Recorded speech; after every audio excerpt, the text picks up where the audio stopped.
Hey, hello and welcome back to another segment of The Council. I'm your host, Aaron, alongside my good buddy Andrew. Our third, Jacob Butson, is currently in Nashville for a show choir competition. They are competing in nationals, so good luck to our good buddy. Hope y'all win. In today's segment, we are going to be breaking down the recent news in the NFL. So if you're not interested in that, skip roughly 40 minutes or so into I it. think it'll be about 40. Yeah, I think it'll be about 35 minutes in, something like that. Mhm. And then we get into ranking all the Marvel canon MCU um movies and TV shows. At least all the ones we've seen. So if you're interested in that, you can go ahead and fast forward right through the NFL stuff. If you're not interested in that. Yeah, we hope you have a good time. Please like and subscribe. Tell your friends about our podcast. We love doing this. We love talking about just kind of whatever right now. Obviously, with sports being a little up and down. Um, but yeah, we're going to be doing a lot more ranking. Um, I'm drawing a blank on the other stuff. Rankings. We'll We're just going to talk be doing a about lot more movies, TV stuff. shows, just a lot more stuff. And with that, we'll let you get into today's episode. Here we go. And we're back. All right, you want to do the intro in five, four, three, two. And we're back. Ladies and gentlemen, welcome to another segment of The Council. I'm your host, Aaron, and here alongside my good buddy Andrew. How we doing tonight? I was just home for spring break. Drove back up to Toledo today. A little tired, but ready to be back. Nice long break. Felt good. Feel good. You know. My spring break's next week, and I still have assignments out the ass for that week. So Yeah, I said, you know what, I'm gonna catch up on homework. I didn't do any homework over the last 3 days. I, yeah, it is what it is. It'll get done when it gets done. I'm not worried about it. Such is the life of college students. It happens. I caught up on sleep though. That's the important thing. That's good. That's good. All right. So, recapping the past week in the NFL, a good amount of things have happened. Andrew, you want to break some of that stuff down? We had the NFL Combine, MCDC given an all-time quote saying, "I just checked the tape. It doesn't matter about these guys running around in pajamas." Um, had some combine injuries, which always sucks. Maybe we need to look into that. Maybe we don't we don't need offensive linemen running 40-yard dashes. Hey, hey, hey, hey, hey, hey, No. hey, hey, hey, hey, hey, hey. Linemen are people too, all right? Hey, Think I they're was not people, gonna. but in what world is the offensive lineman going to need to run 40 yards, flat? Like it just doesn't need to happen for offensive linemen. We saw a guy pull his hamstring out basically, fall down, and then Voorhees was doing the three cone speed drill, I think it was, towards ACLs. Yeah, Like why does an offensive lineman need to do a three cone drill? Maybe come up with different drills for positions that actually relates to football for their position a little bit more. And then he comes out and puts like 28 reps or something ridiculous like that on the bench press with the torn ACL, which was great to see. funny you mentioned the whole different drills. They were actually talking about doing a different format for the combine, and they might be moving it from Indianapolis, which speaking of all that, I was there this past weekend with my brother. Um, I'm not gonna lie, seeing like I don't watch the combine on TV. Like I'm not gonna sit down for hours and hours and watch it. Like if I see a highlight or whatever, it's Yeah. like, oh damn, dude, seeing these guys run 40-yard dashes in person is just it's completely different. Like I think I'm trying to think. Jordan Addison, I saw he ran like a 4.5 or something. I thought he ran like a 4.4 flat. He looked like he was flying. Yeah, DJ Turner from Michigan, the corner set the fastest combine time this year with a 4.27, I think it was. Um, I think the numbers are a little, they seem to be. I'm not gonna say they're off, but they seem to be a little bit slower than what they probably actually are. The combine script, man. But I mean, that just shows what Michigan had the fastest player in the combine, and we had the guy who did the most bench press reps in Mozzie Smith. He pumped out, I want to say, I think it was 38, 37 reps, something like that. So Michigan strength and conditioning coach killing it. Um, Jackson Smith and Jigba had a good combine. He real But he again, he has no tape from the last year, so I think that's still going to hurt him because you don't. I mean, anybody can look good when you're playing in pajamas and there's no pressure and all that. I mean, I watched some of the. I don't think they should move it from Indy. I think Indy is a great location for it because it's it's a real pretty they central. they got a The, really nice stadium. I love the that stadium. city is kind of built to host things, like everything around it. It's got all these. It's got all the infrastructure there. I don't think it's not like a city where a lot is happening, so you don't have any off-field kind of issues while anybody's there, but it's still got nice places to hang out, eat, whatsoever. So I don't think they should move it. I think it should stay in Indy, but they definitely need to revamp the drills. It's always fun to see the wide receivers and corners run 40s because I think that kind of matters for their position. But we don't need an offensive lineman running a 40-yard. We don't need a defensive lineman running a 40-yard dash. Very rarely is that situation going to come up where they're needed to do it. And when they are going to do it, they're going to be in pads. They're going to have tape all up their ankles. They're going to have their knee braces on and Mhm. all that. Mhm. There's just no need to put that kind of like they're not. When is an offensive lineman doing a 3 cone drill in the middle of a play? They're not. Like, yeah, it shows how quick you can cut, but it's not really like necessary for the position. Like, oh, he had a 4-7 speed cone drill. Like, that obviously isn't possible. But it's like it's not like they're grading offensive linemen on that. They're grading them Yeah. more on tape and how fast their feet are moving. And a 3 cone speed drill does not show how fast you can move your feet when you're blocking. Like they already had a lot of the guys had Senior Bowl, and they have tape on them, so it's not really necessary. No, I get what you mean. I think it is. Listen, as much as if a big fella's fast, I mean he's fast, but I think they could definitely, instead of having linemen run the 40-yard dash, they could have them do something else to show off their speed and quickness. Because Maybe yes, do a linemen sled don't need drill. block. Like maybe come up with a sled drill where you Oh yes. have those like foot pads, like where the running backs have to do that. Maybe you Mhm. do like a where they have to hop over the foot thing, pop again, and then have them do that. And maybe have it be on both sides so they're turning and coming. Maybe you do something like that where it's a bit different. I mean, I'm just spitballing ideas here, Yeah. but that actually shows like more of a blocking scenario. They're how are they moving their feet? Are they hitting guys quickly and with speed? It shows a little bit of pass pop, and if they're running, they can get that run block. So I mean, something like that It might also be shows more like how good their beneficial. technique is as well. Like, because this is me personally. I was taught that when you block, you go out like that. You don't want to cock back and then do that. I don't Yeah, know how to teach it at the college level. That's just how I was taught. I'm assuming they teach something like that, but like they need stuff like that obviously to add on to what you were saying.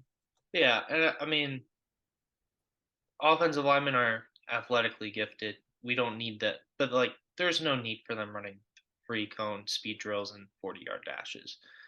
Like sometimes it's cool seeing like that we had that pit DT running like a 4.8 something like Oh, that. that. Like that's cool, but like that doesn't help.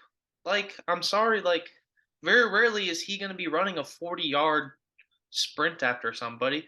And if he is, he's probably chasing down someone who can already run 3/10 of a second faster than him in a 40-yard dash. Ain't no way he's ever going to catch the guy who's needed to do that. So I don't know. Just some thoughts on the combine. Anthony Richardson, obviously athletically gifted. Could he be this year's Zach Wilson? Who knows? uh, Um, I can see Indy I taking him at 4, actually. because he reminds me a physical specimen like him reminds me of Jalen Hurts. He doesn't have the arm talent Hurts does yet. But Steichen was the Eagles OC, is now the head coach in Indy, and you have Jonathan Taylor back there. You I know where you're going bring with this. in you bring in Richardson. Maybe you bring in a older vet guy who has some experience in the league, like a Chase Daniels or something like that. Someone who's a reliable backup, is smart, intelligent, can teach Anthony Richardson the game. Maybe you bring in Joe Flacco. I don't know. Someone on a really cheap deal. No one outrageous, and then you can run a pretty run heavy offense. You can do a lot of things with Anthony Richardson. And when he develops his arm talent, you're gonna be able to open that up too.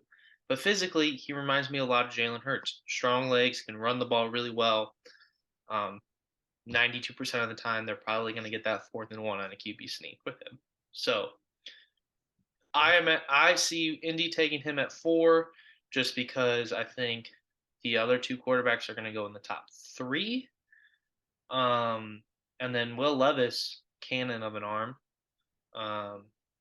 He definitely still has some accuracy issues. There were several Yeah. throws. Like, I mean, accuracy can be coached. Okay, like let's be real here. I'm not Accuracy. going to judge the combine either because it's guys they're not used to I throwing know, to. I Like know. you have CJ Stroud throwing to, I'm just going to throw Zay Flowers out there. They have never played ever together. So how are they gonna, Stroud doesn't know his timing as well as he would know Smith and Jigba's. So that's gonna be a little off. Obviously you're gonna miss some, but it's the combine. You're not in shoulder pads. There's no defense. It doesn't matter. Just watch the tape. That'll tell you. Well, no, the only reason I was going off of Levis's tape, like, dude has a cannon. He definitely showed that off at the combine. Like, there's no question about that. Accuracy can be coached. If he goes to a place like Carolina with Frank Reich, who, well, he did really, really good work with Carson Wentz when he was in Philly, Yeah. not so much in Indy. So I think if he goes somewhere like I said, Carolina, possibly. I don't know how he would fare on the Raiders. I mean, if Josh McDaniels brings in his own guy, maybe. I don't know, but my number one spot for Levis would be Carolina as of right now. I like Levis to Carolina. I also don't mind Levis to Seattle at 5 either. I also don't hate that Would because not be. Gino recently got his big old contract, um, and $52 million is due for him next year. So half of his contract comes from 1 year. So it They were sounds smart. like it's structured in a way for Seattle to be like, "Hey, Gino, this is what you're worth. This is you got to prove you're worth this much money. If not, we can cut you and kind of get away with not a lot of dead cap." So it also is probably built for them to bring in a guy like Levis or even possibly Stroud if he falls that far and be like, "Hey, all right, we're giving you a year to develop, and then from there on out, it's a QB battle." So I think that contract struck me out to be very interesting. That half of it was due next year, whereas it instead of being spread out over 3 years. So that I just think that's an interesting tidbit that I don't think a lot of people really are talking about. I did watch a video on that whole contract, and like, it is very, like you said, I'm drawing a blank on the word, but it's Team very friendly, front loaded. front Like, loaded, and team he's gonna friendly. get his bag the first year and a half, and then afterwards, if they were to cut him, which that would be them writing him off, and well, no, he doesn't write back. If they were to cut him after, let's say, year one, I think that would only be a dead cap hit of what, 20-ish million, if that. I I don't know don't. how much is guaranteed in those last 2 years, but it would be whatever the guaranteed money is. I think would be Mhm. the dead cap, and that's if another team doesn't sign him and restructure the deal or something. I can't remember. I don't know all the exact details. I'm not an expert, but it is very front loaded and very team friendly, which makes me think Seattle probably taking a quarterback in this draft, whether it's in the top, with their number 5 pick, whether it's later in that first round, because I believe they have 2 picks in the first. Yeah, they have number 5 and number 20, I believe. And then they also have, um, I mean, Hendon Hooker could be available in the second round for them too. That's another Seattle, guy who didn't throw at the combine because he can't because of his ACL. But he's a guy I think that he doesn't tear his ACL, he's probably winning the Heisman maybe. And then yeah. because he would have balled out against Clemson in the bowl game, so I don't know. Hendon Hooker's another guy I think a lot of people are going to overlook, and maybe will fall down into some desirable spots as well. So I'm just saying, Seattle, I mean, we know their history with quarterbacks. They got Russell Wilson in what, the third, fourth round? third How he round, turned he's a out. third rounder, yeah. Yeah, look how he turned out. So if Seattle takes a quarterback in the middle in like the later rounds, I'm not worried if I'm a Seattle fan. I They think have that they have a good system set in place. They have, DK, Tyler Lockett, Kenneth Walker, K9, whatever you want to call him. Like it's not like they would just be throwing the quarterback into the fire. Like he's gonna have guys to work with. yeah, he's got a solid O line. Could Oh, yeah. I mean they'll build up that O line. Wouldn't be surprised if Skaronski goes to Seattle at 5 either, because he can also play guard as well as tackle. Yeah, I was about to Um, say that. They have Seattle, I think they need to work on their interior offensive line because Charles Cross and Abraham Lucas were played studs. about as well as you could for being a rookie last year. Like they were phenomenal. And I think if they get Peter Skoronsky at 5, whew, Yeah, that is going to be a dangerous left side. Or he could play right guard, obviously. But that'd be a tough O line to get through. And honestly, both of those tackles were probably in my top 5 of rookie of the years. They don't get stats like the wide receivers do, so they often get yeah. overlooked. But they play phenomenal at 2 of the toughest positions to play left tackle and right tackle, especially in that division.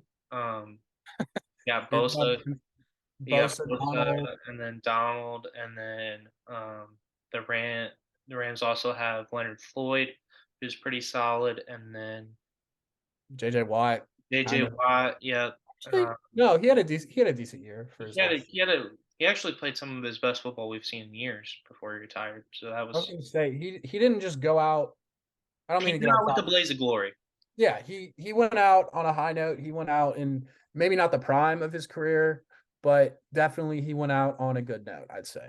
But Hopefully he gets into TV, maybe commentary, maybe be like a Whitworth, like Amazon Prime has him down there. Um, I think he's that'd a be great pretty cool. personality. I think it would be cool to have his thoughts on the game as well. Oh yeah. And then And Lamar Jackson getting a non-exclusive tag, that was interesting. But I think in the end, Baltimore will get him because it's kind of like saying like, "Hey, these are what other teams think you're worth.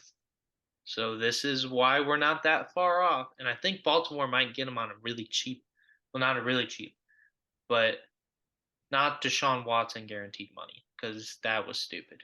But that's what Lamar seems to want, which I don't. Obviously, I'm not in I don't his. blame him. Get your money. I mean, if look, okay, the Browns were stupid for paying Deshaun Watson that money, but respect to Deshaun for getting his bag. Like, I'm And not gonna yeah, obviously say what you will about Deshaun Watson. We hey, all he got know his bag.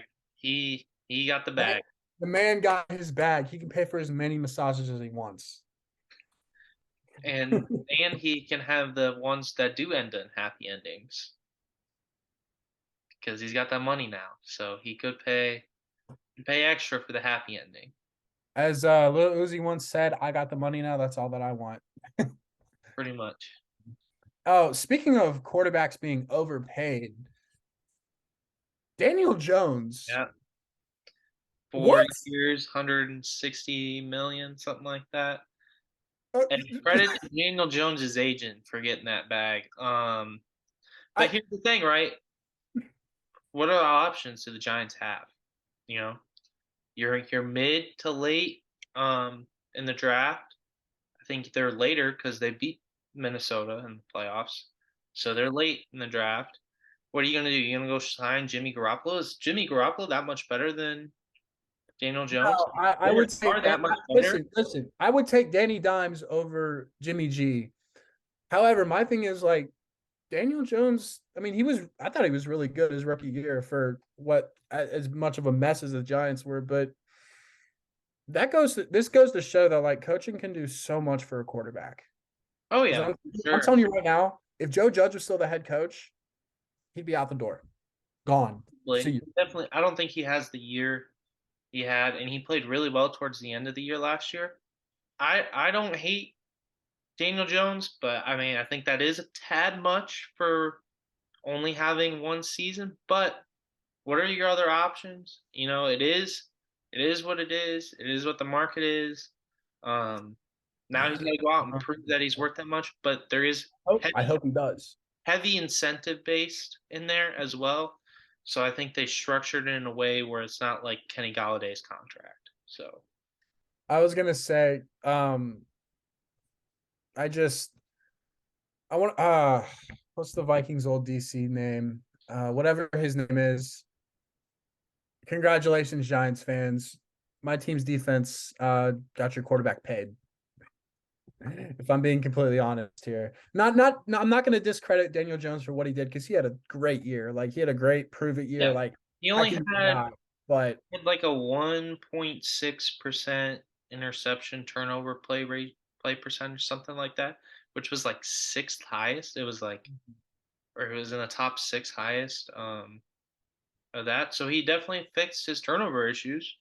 Now just get him some weapons, and maybe we can see what a real Giants offense looks like next year. get him a receiver. Like get him. Like dude, I saw something where Evan Ingram could possibly go back to the Giants. He No, he's got he not. got tagged by Yeah, Jackson. he got tagged. I'm sorry. Evan Ingram's not going to go back to New York. I'm fully convinced that the fans would eat him alive if he dropped Hey, one pass. if Quentin Johnson somehow falls to the Giants, Giants better take him. Oh, they Oh, but take a wide receiver in the first round because it's this wide receiver draft class is so deep. You could probably take two or three in the first couple rounds, and no one would blame you if you're the Giants. hell, dude, they could take worst comes to worst, they get like Josh Downs in the second round. Like you don't have to take a receiver with your first pick in this draft. Like Yeah, it's a pretty deep class. And it's going to be interesting to see how everyone pans out in the class. Like even last year, like Amon Ra was a fourth round pick, or a couple years ago, yeah, yeah. he was a fourth round pick, and that wide receiver deep draft class so deep. That was DK's draft class. No, that was Or no, no, the one after. that was Chase's draft class. Yeah, it was Jamar Chase. So I mean, Yeah. that draft class was super deep too. You had Jamar Chase, you had Jalen Waddle, you had Devontae Smith, Jerry Judy, all those guys. That was a deep draft class. So I think this is another one where it's going to be. I think these wide receiver draft classes are just getting deeper and deeper because guys are so much better at the position coming out of oh, college now than they used to be.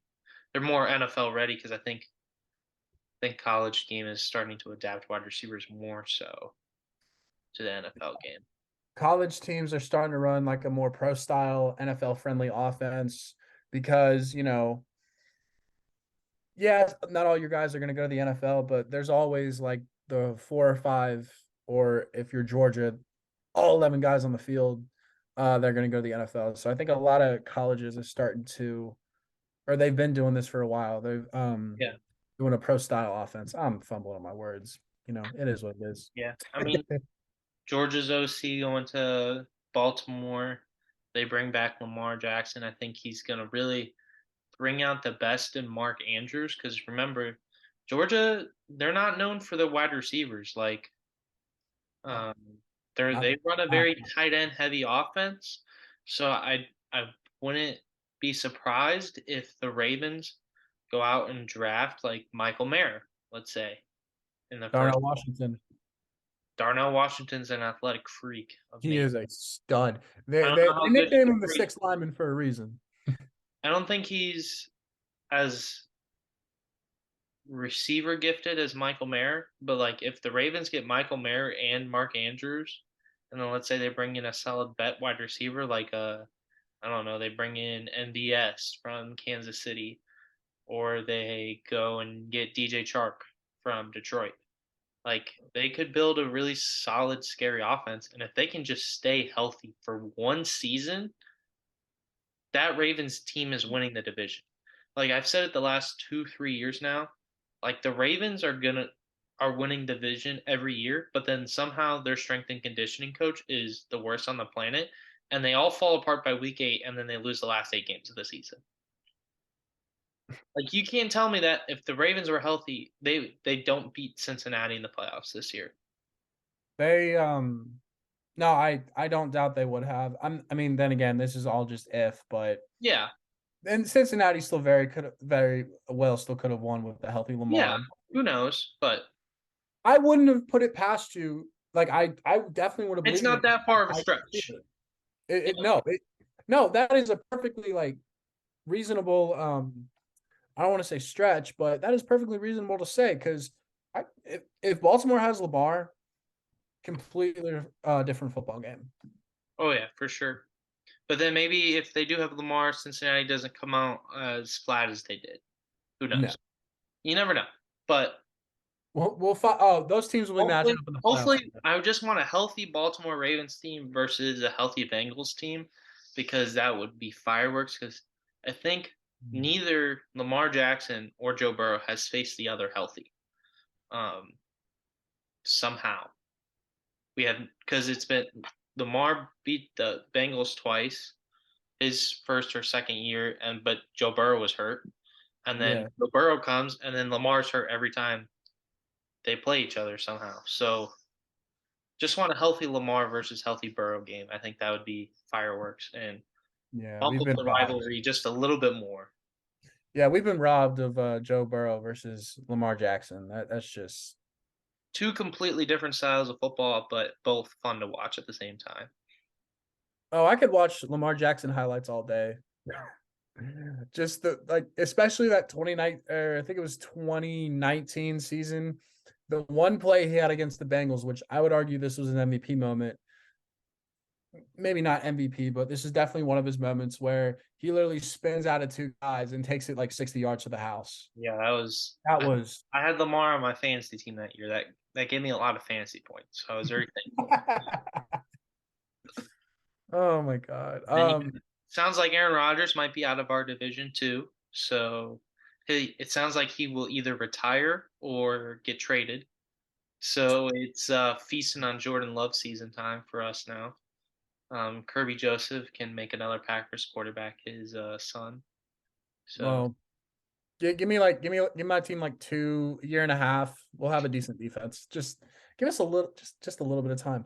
Speaking of defensive players, real quick, Eric Kendricks was released by the Vikings on Monday. I hope the Lions get him, and I hope he has a revenge game.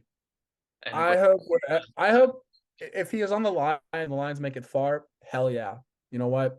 That's fine. What I do hope if he doesn't end up on the Lions, that he goes to a team that is like on the cusp of winning a Super Bowl. yeah, I think he will. I don't care. He's at the point in his career. He's still producing solidly. He's going to go somewhere where they're going to be a contender. They can make a playoff push for sure. He's not going to go to, I don't know,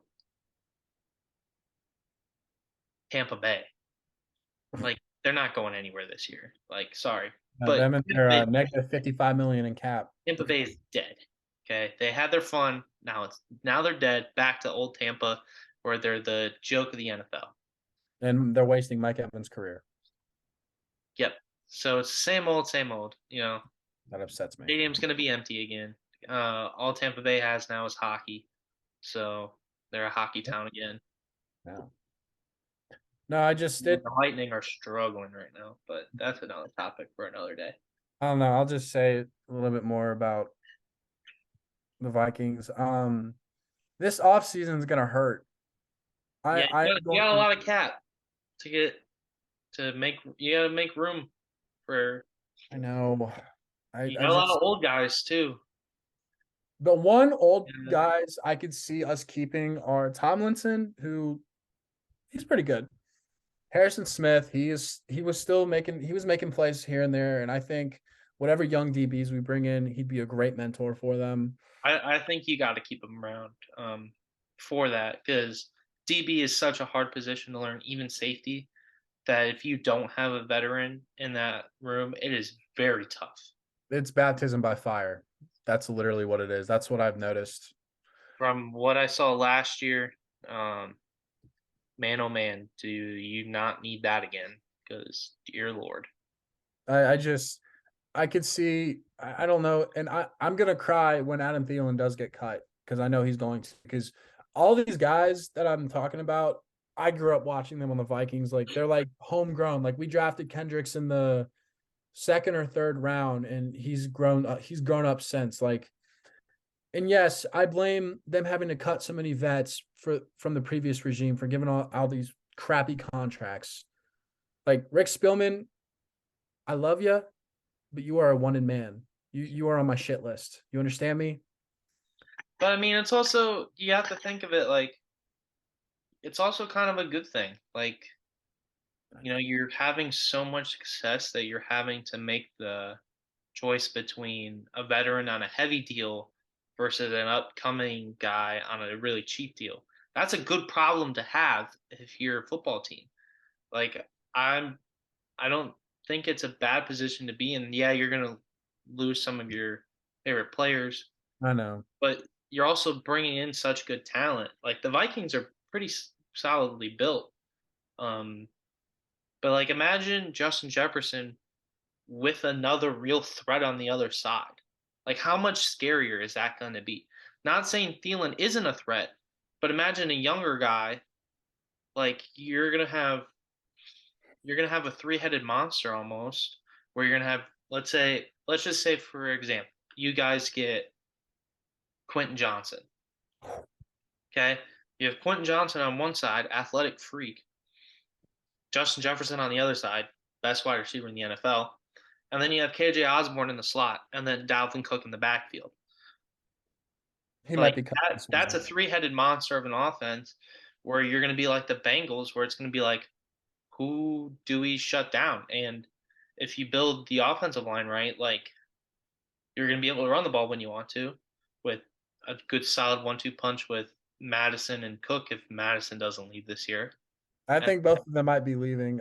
Cook might be another cap if casualty. not, then you draft a running back. Like you can get I Zach know. Charbonnet in this draft, who's super solid, and then you could probably pull some vet free agent who's still got some juice left. Maybe you trade for Derrick Henry. I don't know. Apparently he was being shopped.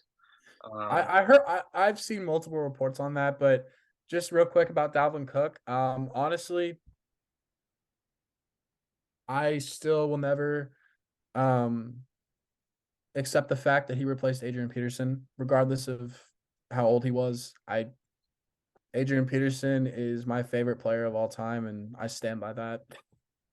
Hey, I feel you. But I I'm gonna be I honest. I thought Kenny Galladay was the second coming of Calvin Johnson there for a second. To be honest with you, and boy was I wrong about that one. Because Stafford made Galladay look so much better than he actually was. maybe Stafford's in the Hall of Fame just for that. maybe the Rams signed Kenny Galladay.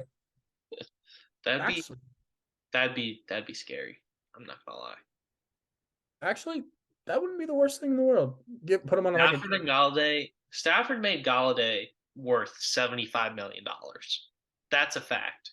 yeah, but the Giants GM at the time was also a dumbass and paid him that much. Hey, it wasn't the Lions' problem. So the Lions won that because when we gave up Galladay, we got a comp pick back and we ended up drafting Kirby Joseph with that. So I'm not mad about it at all. So Yeah, well, not my problem anymore. yeah, give so with Rodgers leaving potentially, I'm gonna be honest, I won't hate him as much. He's out of our division, out of our hair. I hope he does good on the Jets. Don't you dare come back. Don't you dare come to Minnesota, Rodgers. No. He'll still get booed. Y'all hate him. I don't care. Like I will be so pissed. I I think don't want Rodgers. I think it's funny. I just find it funny. I think he has that much talent, and I think it's funny the Packers wasted it and only got one Super Bowl out of it. So all those NFC Championship games, all those division titles, guess what? In the end, they only amounted to one Super Bowl. So I'm I'm fine. sorry, but like if I was GM of the Packers back in 2020, I'm drafting a receiver. I'm drafting T. Higgins. And I still would have drafted a receiver. I wouldn't have drafted Jordan Love. Maybe pick him up in like the third round or something, but I would have drafted a receiver. It might not have been T, but Love, you're you could have gotten drafting a in the receiver. second. I think it's kind of like drafting Baker at 1 overall for the Browns. Like you could have had Saquon and Baker. Yeah, you lose Denzel Ward, but you could have had both of them very easily. They If could have not had three of Saquon them. and Josh Allen. Yeah, I mean, not very many people. I think Dable is the reason Josh Allen is who Josh Allen is. No, I know, but can you imagine had Josh Allen developed the way he was or the way he is now on the Browns with Saquon Barkley? And obviously they got Nick Chubb. I don't think they're bitching, but But you also have to think Josh Allen has to become Josh Allen from the Browns organization. Does the Browns organization develop Josh Allen to be Josh Allen? Same way the Bills do? I don't maybe think not the same way, but I don't say think Josh Allen is nearly as good if he doesn't go to Buffalo. okay, I see what you're getting at here, but say, okay, let's just play pretend. The Browns, they Let's just draft. say Josh Allen still becomes Josh Allen. I think with Kevin Stefanski coming to the Browns, because you saw what he did. Well, it was the offense, obviously, not really Baker all that much. He still had a good year that year. Hmm. Imagine Kevin Stefanski coaching Josh Allen. I don't think he would have done what Dayball did, but we would definitely we would still be talking about Josh Allen as like maybe a top 15 quarterback instead of a Yeah, Baker Mayfield. I think we would look at him probably in the same light that we kind of look at Daniel Jones right now. I think Daniel Jones has the potential to be.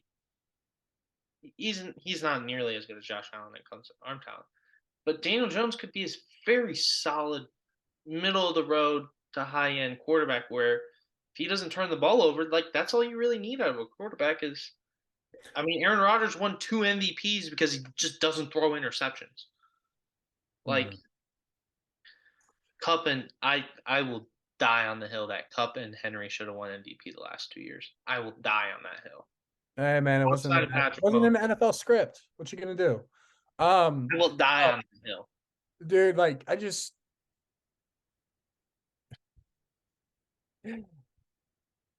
I honestly they need to have the players. Do they have the players vote on MVP or the fans? So it is. I forget how it is. Some of it is fan voting.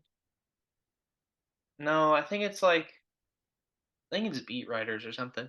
But I like the way the NHL awards are. So you have one MVP that is voted based on the NHL like beat writers association or something like Mhm. that, Gotcha. which I think is how the NFL does it. So you have that MVP award, and then you have the MVP award that's voted based on voted by the players. So all the players take a vote, and then so you can have very rarely do you get two different winners for the two different trophies. But more often than not, it's the same winners across both because normally one player in the NHL kind of stands out above the rest every year, either way. Um, but I think if you revamp the NFL award system, I think MVP is a stupid award for the NFL.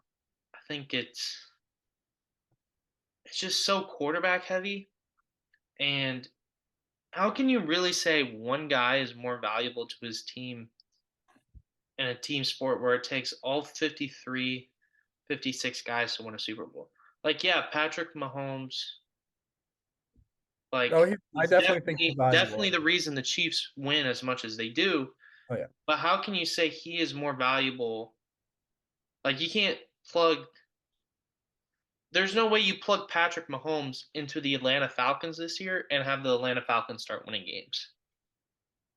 Like more so than they already like.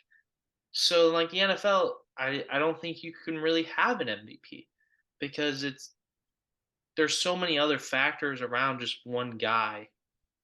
Like Derrick Henry rushing for 2,000 yards. For him to do that, he has to have 7 or 8 other guys block for him on every single play. So maybe the NFL gets rid of, but they won't because it brings in ratings. But that does it for I think the NFL. We're about to wrap up with this meeting here. So When we come back, we will be putting Marvel movies and shows into tiers. So stay tuned for.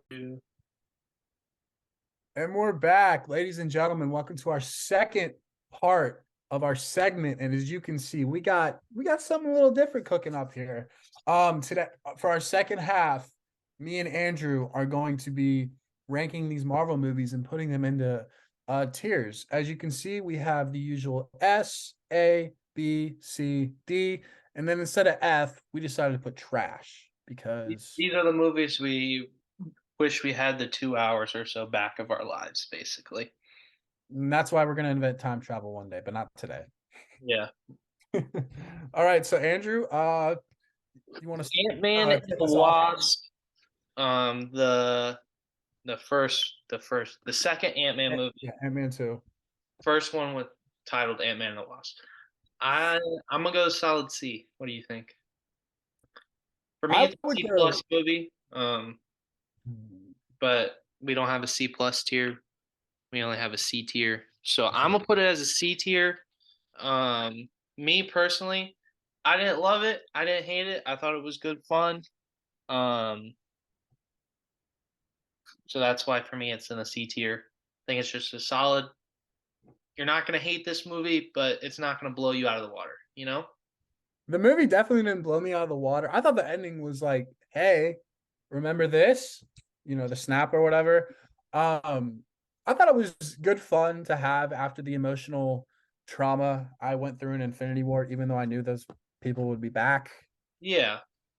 but it was still We didn't emotionally know because this took scarring. place at the same time It was as still, Infinity War. it was still really, really What a time! The Marvel was at its peak. Was like really hitting all gears right then. But well. All right, so the next movie, Ant-Man. I'm gonna say B. What do you think? I'd say A minus to B plus. A I minus, B plus. Yeah, I really that's we fair. should have we should have put a minus or plus, but Yeah. I yeah. say I say we go B because it's really actually I wouldn't care if you put it in A. I think it is really a solid A minus B plus. I think it was hilarious, and it was like the perfect way to introduce Ant Man, and it had a good villain. Cassie was adorable. Mhm. Really funny. Introduction to Luis and Ant Man's suit powers. I thought it was really solid. Yeah, Definitely one of my more favorite Marvel movies. Like one I'll just turn on just to watch it have some fun. So yeah, I think yeah. Now that I think about it, A minus for sure. I'm still waiting for Marvel to drop a special with Luis, just recapping the entire MCU. Make it happen. Make it happen. All right. Next up, Avengers: Age of Ultron. What a beautiful mess that movie was. I had fun with it. Honestly, I had fun too. there was a lot going on. Let's be real. I'm gonna say C just because of what else we have in the lineups. Yeah, okay. I mean, come on. Let's be real. This next Avengers movie, I mean, come on. Come on. Yeah, I think just because of what we have in all the Marvel movies, for me, Age of Ultron is kind of middle of the road. I don't hate it. I actually am more of a fan of it. Um, I'm blanking on the guy's name. Whoever voices Ultron, James Spader, he was in the office for love back. I did him. not know that. Love his voice as Ultron. My only beef with this, which makes it a C, is they killed Ultron in one movie, which to me is really depressing. Or did they kill him? Who knows? But to me, it's really depressing that they did kill Ultron so quickly because he is supposed to be a more long-term battle with the Avengers. I would have liked to see like one get away or something. He has to try and rebuild secretly without letting the Avengers know, and he Yeah. waits for it's time to strike again. Um, like an I Ultron versus Kang would be super cool, but I definitely would have liked for them to have leave it open door for Ultron to come back because I yeah, think for the next Avengers team this would be a really good warm up. Well, I don't want to say warm up, but I mean they're going to be. thrown down with in the next couple of years. So I think bringing Ultron back for a new Avengers team would be a really good opening fight. If Yeah, that makes sense. something like that. Yeah. Well, with that being said, the next movie, Avengers Infinity War. S tier. I don't think there's anything else we have to I say don't think about it. there's a debate about that one. I think there's only a handful that is going to go in that S tier, and this is for sure one of them. Um, the first movie where you actually see the hero lose, I feel like, in this kind of Dude. genre, and Oh it was so man. relieving to see them lose. I think because like it was like not to see like it was just kind of getting boring. They always found a way to win, and it was like finally like a villain. Finally was like kind of wins, and it's like, oh shit, what do they do now? Half of them are gone. Like, what do they do now? So like walking out of that theater in Infinity War, it was like kind of like they lost. It Like was that's how definitely big Thanos was. He made them lose. yeah, it was definitely a like I was upset walking out of the theater because I just, you know, this is around the time I had fallen in love with Tom Holland's Spider-Man and realized like, okay, I actually enjoy him as Spider-Man. And then that bastard snaps him away. But also speaking of Thanos, this is kind of like his movie. Like it's his Oh yeah, movie. He it's a has the most Thanos. screen time and everything. This is his story. He Yeah. is the hero in his mind, which hmm It is was not very much. This is Thanos's movie. Like yeah. the beginning. And don't get me wrong, the Avengers, everyone in the entire cast of this movie brings their A game. Don't get me wrong, but I think that when people think of Infinity War, they think of Josh Brolin as Thanos. That's Zip it, just Thanos. oh god. All right, so next up we have Captain Marvel. I'm gonna say D. Eh, I would give this I would give this a C minus. I didn't completely hate it. I kind of I enjoyed didn't, it. I didn't hate it either. It's just I had some beef with it, like the whole Avenger initiative being like they kind of threw that in there at the end. Yeah, Didn't yeah, feel that's like hmm. didn't didn't feel like she was Carol Avenger Danvers. Like they never really if they did more with it, I wouldn't have hated it, but it was like kind of just thrown in there at the end. I liked seeing a younger Nick Fury. I thought that was cool. The cat was also cool. It was just to me, it was very predictable at times. It felt like obviously, Earth isn't going to be in any danger because all these other people got to live, but it just didn't do I don't know. To me it just didn't hit the right doesn't hit me the same way like Ant-Man and the Wasp and Age of Ultron do. Which is why I'm Honestly, bumping it, but I would rate it below those two, which is why for me it's I would at least I a would D give it I would minus. give it a C minus, but we don't have that, so we'll just put it in D.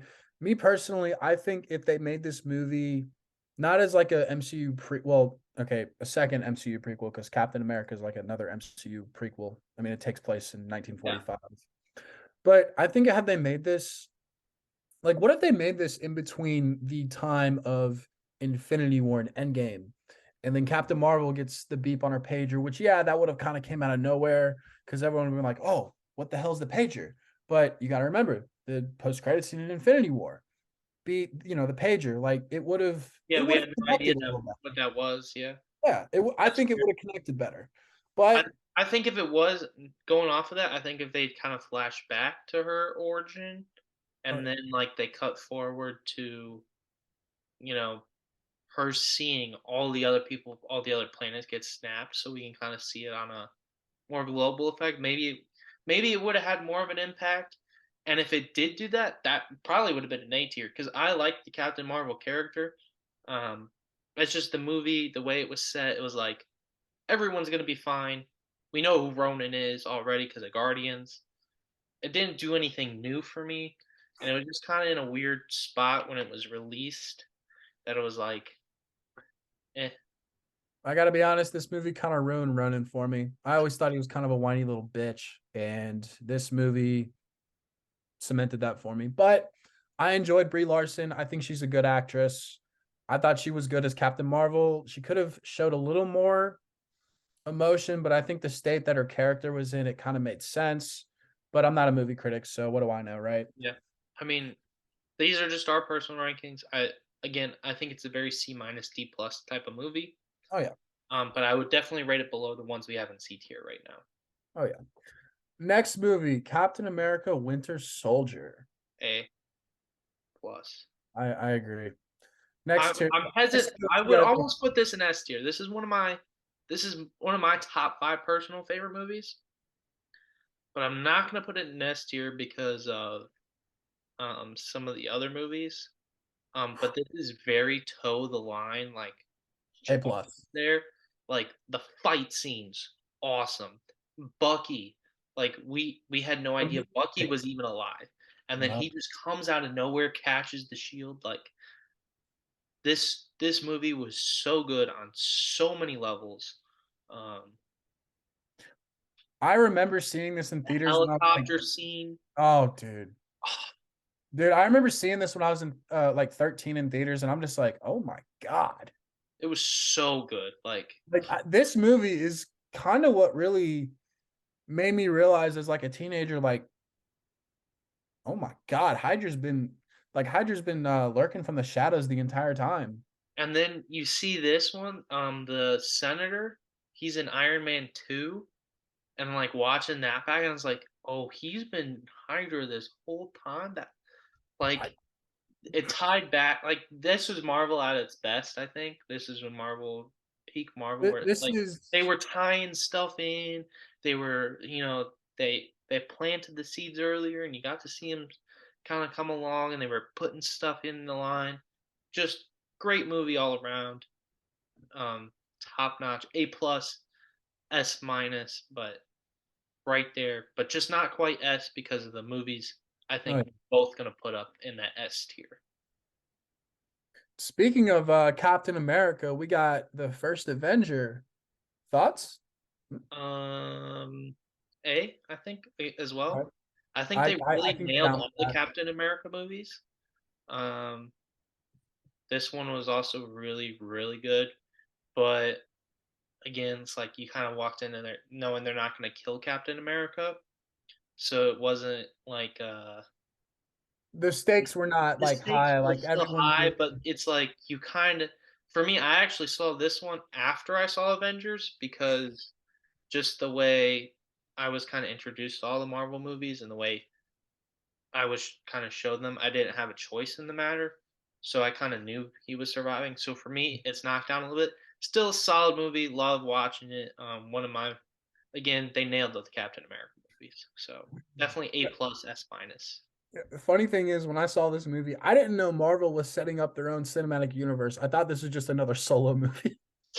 Yeah, I was it definitely with feels like that, and it definitely can be watched on its own without having to feel the pressure of this is this giant universe out there. So dude, honestly, and this is to anyone watching, if you're like a first time Marvel fan and you want to start watching the movies, watch Captain America first. Like that's definitely a good one to start on, I'd say. Me definitely, personally, I'm not starting on it, but I would recommend you start with Captain America because it's a solid first watch. Very low stakes, just very hey, these are the characters. You're most of these characters you don't see after this movie, so it's very like you don't have to pay much attention to everything. It's mhm. just a very solid superhero movie. Oh yeah. And rounding out the Captain America trilogy, we have Captain America Civil War. S. You know what? You know what? Yes, sir. We're putting this in S, baby. Not Ah, not as high as Infinity War. oh no. Definitely one that changed the way the rest of the Marvel universe plays out after this one. This was definitely a turning point for our heroes. We see Vision make a mistake, and it really hurts Rhodey. So we kind of see that rift form between Captain America and Tony Stark. The movie where um, obviously, if you haven't seen Endgame by now, spoilers, where Steve, this is the moment where Steve becomes, I think, worthy, is because he tells Tony about Bucky and his parents. So this is the Mhm. movie where Steve kind of lets go of all his secrets that he has between Tony. Um, This movie's also the reason why the Avengers didn't win an Infinity War. I mean, yeah, of the like the I think it's however many definitely a possibilities, yeah. definitely a turning point in the MCU. Very solid movie for sure. Bucky as the faux villain for half of it, and then it's Zemo for the or Oh, Zemo, yeah, what a he was guy. a great villain. I think his motives were really just solid. It wasn't like he was just a normal guy who was kind of mad, extremely smart, and just went about it the right way. And I think it's a really good story, and it has a lot more real world ties than I think a lot of the other Marvel movies does. No, I 100% agree with you, Andrew. Like this I remember. I don't mean to tell a story for every. I just have so many memories with these movies.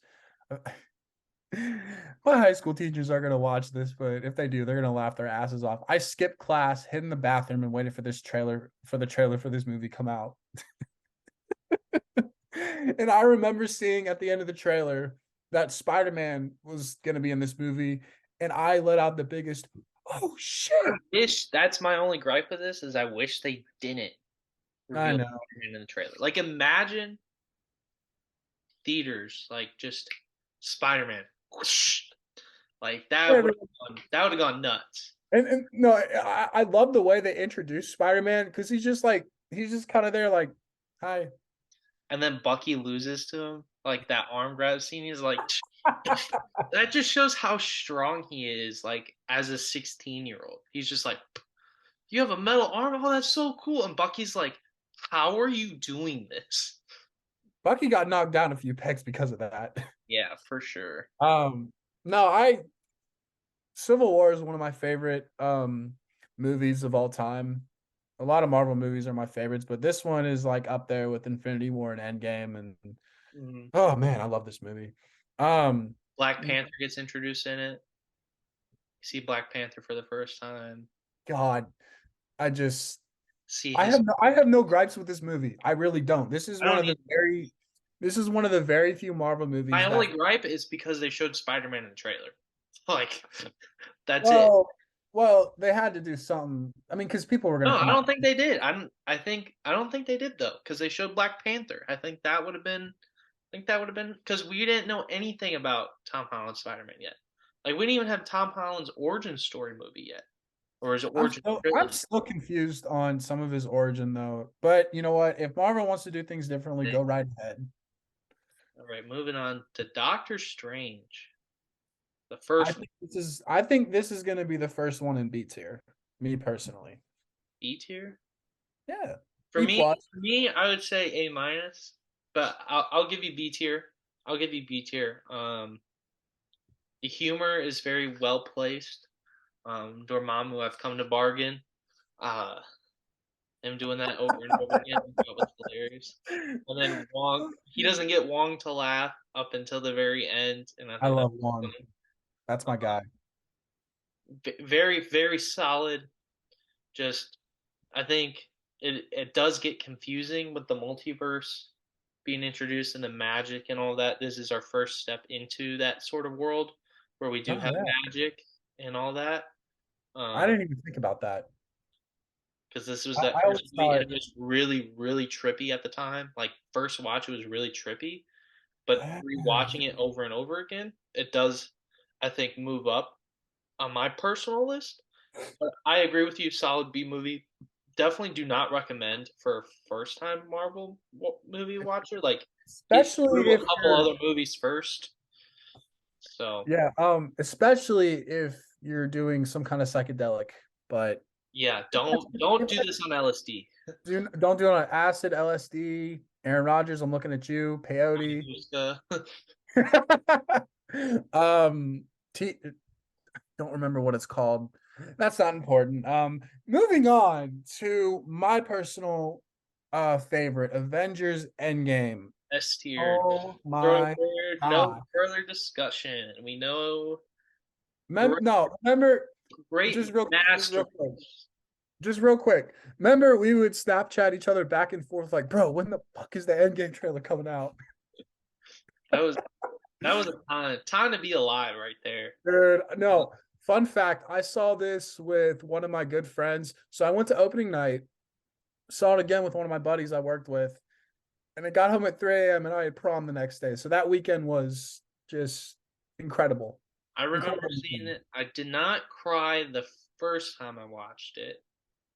I did cry the second time. I saw it in theaters twice, and I cried, the second time it really hit me.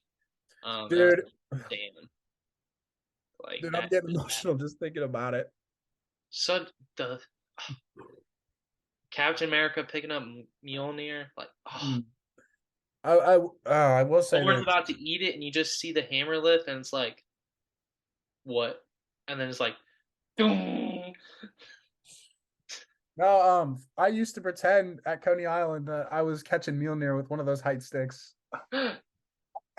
We all would. We all would. Dude. You kick it with your one foot and have it fling to you. Oh no, I would straight up just like I'd get my other arm, go like this, like that. Just I, I would no, but I'd kick it so it fall forward, and I just, no, but one more thing I'll say about this movie, then move on. This movie was really the Avengers movie. Like Infinity War was Thanos' movie. This was the Avengers movie. Like, yeah, yeah, for sure. Thanos was kind of like the stereotypical villain in this one, but we already knew. We knew who he was. We know who he Yeah, is. Dude's a I think menace. I think it was really, really well done, and we saw a glimpse of what Scarlet Witch could become because she nearly crushed Thanos like a peanut. And the amount of memes that came out of this movie. Oh, so great! Because best movies have a lot of memes because everyone sees them. That's Oh yeah, and everyone quotes him. They're just like, all right. Speaking of one of the best movies, Guardians of the Galaxy. I guess this is that's volume one. that's volume one. Yep, I'm saying S tier. You know what? I got no problem with that. I'm putting it in the S tier. No, you get behind Endgame though. I I'm sorry. mean, these Oh, are hold not in on. order of ranking from highest to lowest, but I think Guardians of the Galaxy is the first S tier movie, one of the few S tier solo movie, not solo, but like kind of separate from the rest of the Marvel universe. Great soundtrack, made me fall in love with that, like those old classics again. Mhm. Great characters, great story, great ending. Humor was awesome. Like just a movie. Uh, Just um, watch it on repeat. Like who's the actor that plays Peter Quill? I'm drawing a blank. Chris Pratt. This was Chris Pratt's like I'm him Yeah, role. this is Chris Pratt is Star Lord. Like that's his role. As Ryan Reynolds is Deadpool, Chris Pratt is Star Lord for sure. Oh, all right. And speaking of Guardians of the Galaxy, we got volume two. A. What do we think? I'm saying A plus for sure. Not doesn't quite hit the same as Volume One. No, it does not. Still very very solid. Again, great soundtrack, great visuals. I'm Mary Poppins, bitch. Um, I will say I did. I or I'm got Mary upset. Poppins, y'all. I will say I did get upset when. Well, spoiler alert if you haven't seen it. I did get really upset when Yondu died because I really liked him. They really fleshed him out as a Yondu character. was awesome. The scene where they're breaking out of the ship after everyone betrays them and they're just shooting through the walls and the arrows flying around. That's one of my favorite scenes of just like all time Marvel. Like I could just great movie. Does not quite hit the same levels as Guardians One did, um, but definitely up there. But we got is that Far From Home up next from Yeah, Spider? that's far. Yeah, no. It's Yeah, that's the one where they go to Europe. Lange de Casa. Why are these in a different language? You know what? We understand the translation. Far I from home. Yeah, Far From Home. Yep. So what do we think? I'm saying B. Just I it, can, it was a Spider-Man movie. I'll say B plus. I I saw this twice, and the post credit scene, if you know, you know. It kind of hit me the second time. I'm like, oh my god, Hmm. he just got exposed. Yeah, it Like sets the I, next one perfectly, but kind of by itself, it kind of falls a little bit. I wish Mysterio didn't get it. I don't think he's Did he actually. die? Did he die? I don't think he's actually dead. I'm gonna be honest. I don't know if he's dead or not. But we'll see. I mean, I do love Great, this great movie. moment for Peter to finally get his spider sense. That was definitely the running kind of plot mover was Spider-Man's spider sense. There's I thought it was kind of funny they called it the Peter Peter Tingle Tingle. for. I'm not gonna lie, that was kind of funny. Yeah, it was And just that, very solid, oh, solid movie. Can't hate it, can't love it. What was and that? speaking of movies, this is the The Edward Norton Hulk. Edward Norton one. Yes, What do you think? I'm thinking C, maybe B minus. I I think B tier. I think it just makes the cut for B tier. Yeah, I, I, Um, I won't argue with that. I I think it holds up. It definitely holds I up enjoy this more than I movie. thought it would. I Seeing enjoy it. Hulk be Hulk is always awesome. I wish they didn't nerf him as much. It definitely still holds up. I'm not gonna be mad at that. Yeah. Holds up over time. Iron Man 2. A, B, B, B, B. I'd say A minus, B plus. We'll put it in B. I'm going B. Now that I think more on it, B. You know, it's funny. Whiplash wasn't as good as I thought he would be. No, he Um, was. Obviously RDJ brings it. I think yeah. Don Cheadle brought it as War Machine. Hmm. I thought the acting was fine. It's just they kind of shoehorn in a lot of like, hey, we're setting this up. Like this is kind of like what Age of Ultron was, just a little bit better. Yeah. Him discovering the new element was cool. I think Oh, that's that a was good scene. Him figuring that all out. It was more of a Tony Stark movie than it was an Iron Man movie, I think. that part I didn't have a problem with. Fun fact, I don't have a problem with that. I just think it was more of a this is Tony being Tony again, you know? I think it wasn't as much of an Iron Man as it was Tony Stark, which I'm fine with. I think it's a very solid movie. I love watching it right after Iron Man because they take place. I think it's what 6 months or 18 months apart, something like that. Uh, roughly, yeah. they're pretty much back to back.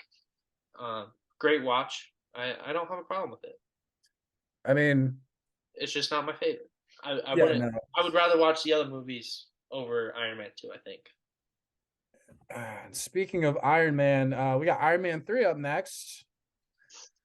Me personally, I would put this alongside Iron Man 2. I enjoy it. It doesn't have to set anything up. This kind of takes Iron Man 2 and says, "Hey, what is Tony like without the suit?" And this is truly a Tony Stark movie in my opinion. Yeah. Uh.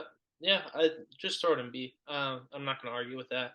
For me personally, I think it's a C tier movie, but it's not my favorite Iron Man of the three. But it's definitely hits on the more adult kind of. It's a little bit of a darker movie. I mean, it's not Mhm. like super dark, but definitely hits with some more real stuff like anxiety, his depression. Well, not really depression, but his anxiety with the wormhole, and you kind of PTSD. start to see the Ultron wheels start to really turn in Tony's head throughout this movie. I just wish they did more with. Maybe it's more of me just hating on Marvel for never doing anything more with Harley. Um, Yeah, I but don't understand why they didn't, but we'll we're see not. if they actually do or not. They had him in the Endgame funeral, so I personally think they should do something, but who knows? Maybe they will. They've They've surprised me in the past couple of years. I'm not going to say if that's good or Yeah. bad, but they've surprised me. Oh yeah, Iron Man 1. Oh, God. Say less. S tier. Yep. This is Definitely S tier. My first Marvel movie that I watched, same here. I loved it. This was back before I knew end credit scenes were a thing. Um, Dude, I didn't know end credit scenes were a thing until Captain America. this was one. Um, my mom actually let me stay up late and watch with her and my dad. So good memories from that. Sneaking downstairs in the basement and watching it with them. Really, really just solid. Like great movie. Like you can't. It's RDJ being him. Um, Jeff Bridges is Obadiah Stane. Uh, Great actor. Like just a great movie. I love Great when way. Don Cheadle was Rhodey in the first one. Um, but I don't have any problems with it. I think it's best Terrence Howard. introduction. This revived the superhero like um cinema uh following for sure. This Terrence Howard really dude, said, this is next the time, beginning baby. of all the other movies. How can you not put it S tier? Dude, I mean, I think we've said all we said about this. Terrence Howard really did say though, next time, baby. And You know, no, got it next time. no. Dude, I remember seeing something on the news way back when about they showed that scene on Entertainment Weekly, and then it said, well, there might not be a next time for Terrence Howard after all. But Yeah, this is the OG movie. for sure, for sure. OG. What do we got next? Oh, Black Panther, first one. I'm gonna say A plus. That's fair. There is an argument for S, but I'm the not S gonna give it tier, S for one reason and one reason only. hmm, They killed Killmonger. That's my only gripe with this movie. Is they yeah, that's honestly, because how does yeah, he get stabbed there and die, yet Shuri lives? Explain that one. because they would have been accused of being sexist. I don't know. Not even. I'm not touching Like, that. but like, you know what I mean? Like, why kill him? Why not just have T'Challa hit him in a non? Like Tony Stark got stabbed there and lived. Come on, like ah, I Marvel that's has a my only villain gripe with problem. this. Marvel definitely has a villain problem, except with They just kill him too early. It's like keep him alive a little bit. give He him was a a great movie, give him villain. a movie or two, and then kill him. Go right ahead. It was like he wasn't wrong. Like it wasn't like a villain where it's like, oh, this guy is so radically wrong. Like he had like his reasons weren't like super outlandish. Like he had his reasons and they were explained really well and he was just very, matter of the fact. Like it was like, hey, like this is why I believe the way I do and it wasn't like he was super wrong. Like No, he was not. it was like Wakanda could have helped all these years and they chose not to, you know? So that my only gripe is they just killed Killmonger. Like Michael B. Jordan as your future Black Panther would have killed it. Like I'm sorry. I honestly like. I don't care that Sherry's the new Black Panther, but I think Michael B. Jordan would have been a better option. I That's think just me though, I because I think think Michael B. Jordan is a better actor, not because of yeah, any issue. yeah, for sure. Actors might I think. think I think like if you have Black Panther 2 and they're like we have to pull him out of Cairo. Like let's say he was in like a Cairo chamber like Mhm. Bucky was and they're like having this argument like, "Hey, we need to resort to this guy to defeat Namor." And they do. And then like that's your battle is between Namor and him. Like on the heart-shaped earth. Like that would have been incredible to have happen. Like have that emotional battle as well. It's like this could be like the the devil sort of thing. It was like Mhm. Mhm. so I think I just wish they didn't kill Killmonger. That's my only gripe with the movie. Other than that, I loved it. Chadwick Boseman was phenomenal. That's Um,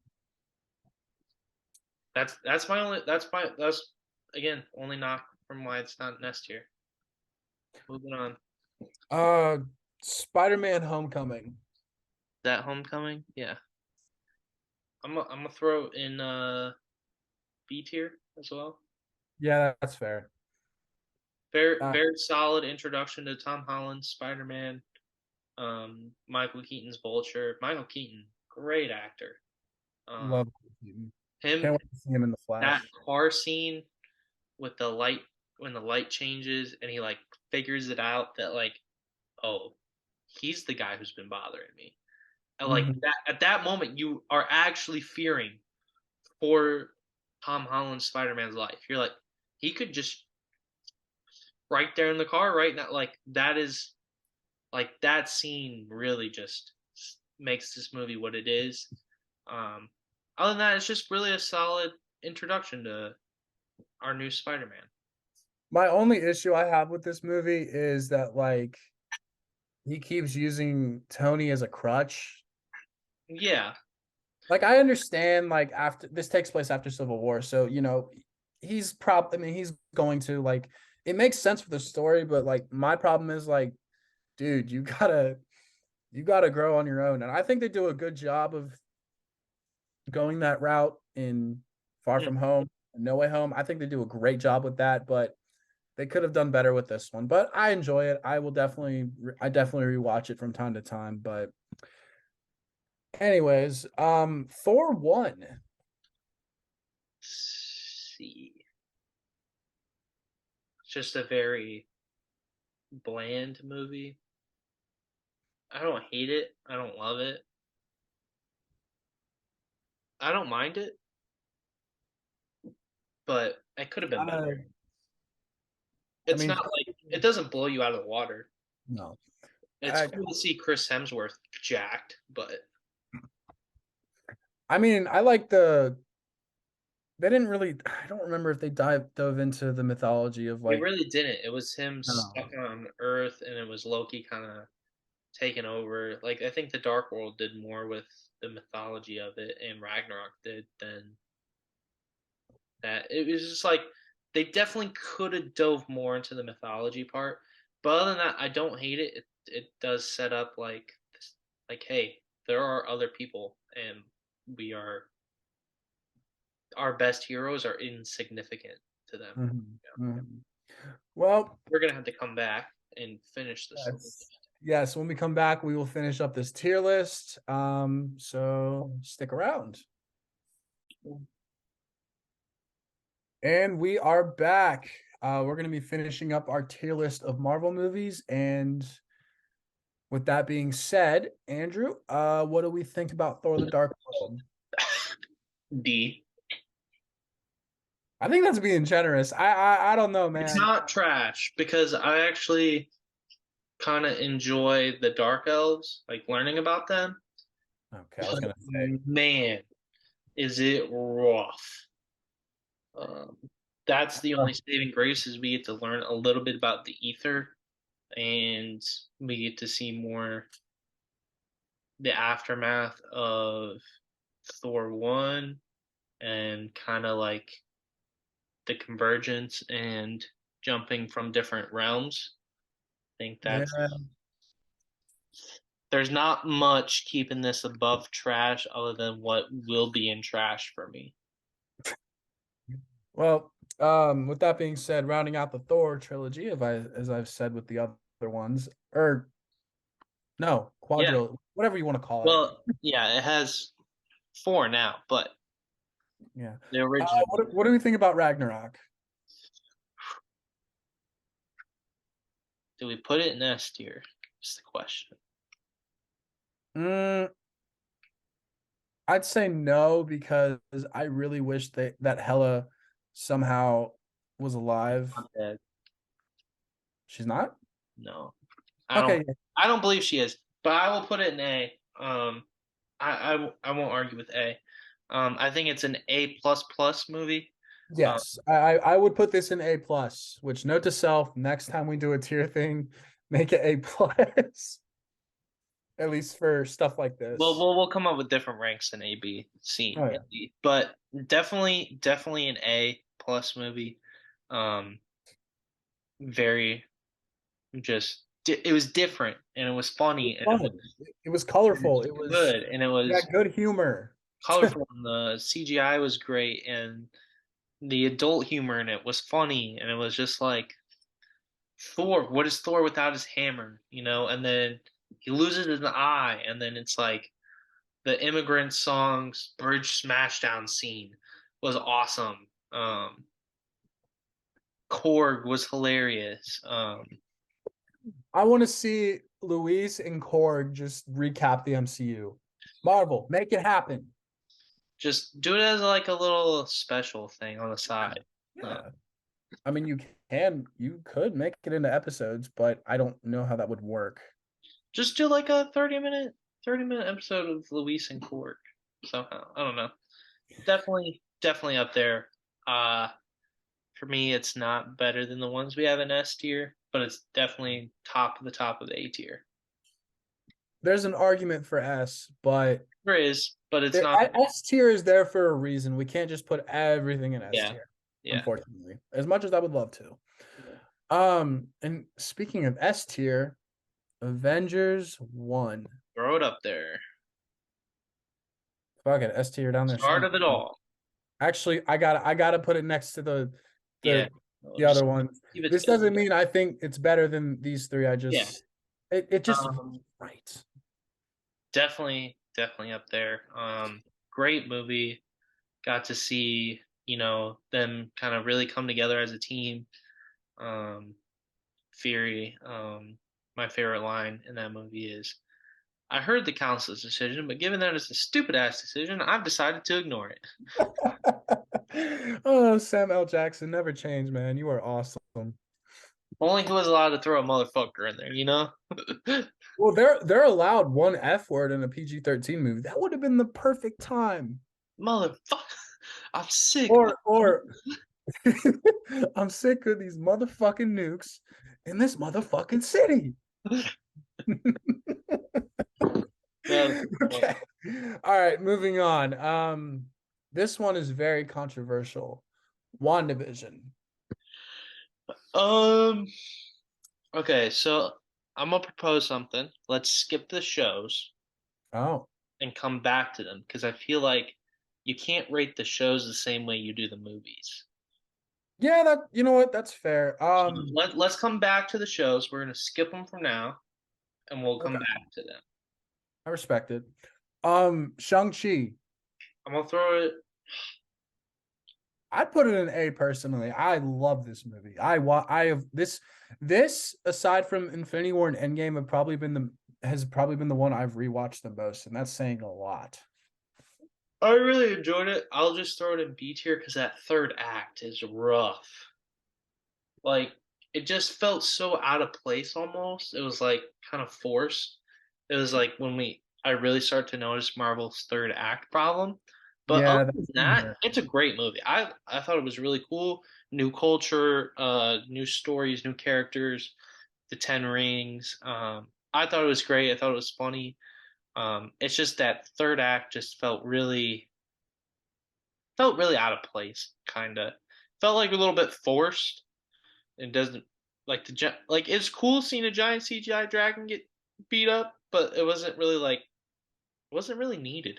Like, I think they should have made the background more colorful or something. You know? well, no, just have the final battle between him and his dad, and he has to come to the decision of, do I kill my dad or not? Like, I think that would have been much better. Like, you didn't need to release the dragon and all Mhm. that, but really, really solid movie.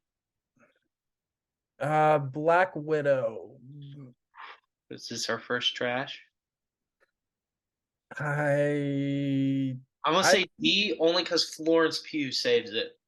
Oh, Florence Pugh's a baddie. She could get it. Oops. There goes my like I Jeez. remember I'm sorry, little ones. I remember after seeing Florence Pugh on the screen, like I want her to have my children. She's the only saving grace for this movie. I In my thought I thought Scarlett Johansson was fine in it. Yeah, and David Harbour as the Red Guardian was funny too, but it was just like I don't know, it wasn't. it, definitely the delays hurt it a ton, and coming after Endgame, it didn't feel quite the same. It didn't feel like it was worth it, but Florence Pugh saves it, and so does David Harbour. So, I honestly think they could have released this movie in between Civil War and Infinity War. and the I way they did Taskmaster, it was so bad. did not like Like that. Taskmaster is supposed to be like he fights Spider-Man. He does all this other stuff. Like that's who Taskmaster is, and they turn him into just some dumb. That was stupid. I hope that's not the real Taskmaster, and we get another one. No, I don't think it is. Kind of like how the I Mandarin hope and we get another one because I hope it's like some other dude that was secretly in Russia and they pull him out of nowhere. I hope they do. I think they will because remember people were pissed off with the Mandarin and then we got the actual Mandarin. Yeah, true. So maybe we will. I'm I will hold out hope. Um so what's the next movie? Eternal. Eternals. Eh, It was different. Could have been a lot better, but it didn't feel like it did anything to the overall universe. I'm gonna throw it in D as well, personally. If I don't see it, I don't. If you don't see it, it doesn't change I anything. thought I will say this. I thought it was kind of cool to see like, some characters who have been there the entire time. Yeah, Obviously, they should have jumped in and helped. Maybe when Thanos was folding Captain America and ripping Vision's stone out of his head. But I thought it was kind of cool to see a whole nother war. But I'm okay with it being what'd you say, D? D. It just I'm okay with that. it wasn't. It was like if I didn't see it, I wouldn't have missed it. Hmm. It wasn't something like, oh, you gotta watch Eternals, even though it's like not very good. Like you still kind of need to see it. Like to me, you could almost not see it and be fine. Like okay, now there's a giant celestial in the middle of the ocean. I thought the ending got me a little intrigued. I'm like, okay, if they don't make another movie about these guys and maybe like a series or a special, I'd be okay with it. Like I wouldn't say no to seeing those characters again. Just please, for the love of God, different director, a lot of different Yeah, things. Speaking of different characters, Spider-Man No Way Home, aka nostalgia bait. I must say A plus Oh, plus. Not I don't care if it was fan service, nostalgia bait, whatever. My it boys, definitely was, Toby, but it was great. Andrew, It was great. It was they great. got my boys back. It definitely was great. I've seen it a couple of times now. I actually own it on Apple TV. Um, Great movie. Definitely felt a little. They definitely punched the nostalgia cameo fan service button a little too many. They said fan service button. No, this was them the entire time. They were just Like they smashed that, and it got a little old towards the end, but it was overall great. The scene when Doc Ock and Toby's Spider-Man see each other again was pulls at the heartstrings. this was also one of my favorite movie going experiences because when Andrew Garfield jumped through that portal, people went nuts. But Yeah, dude, when Tobey Maguire jumped through that portal, let me tell, dude, I was standing up in the theater. Fuck yeah! Like everyone was I cheering, was more clapping. hyped.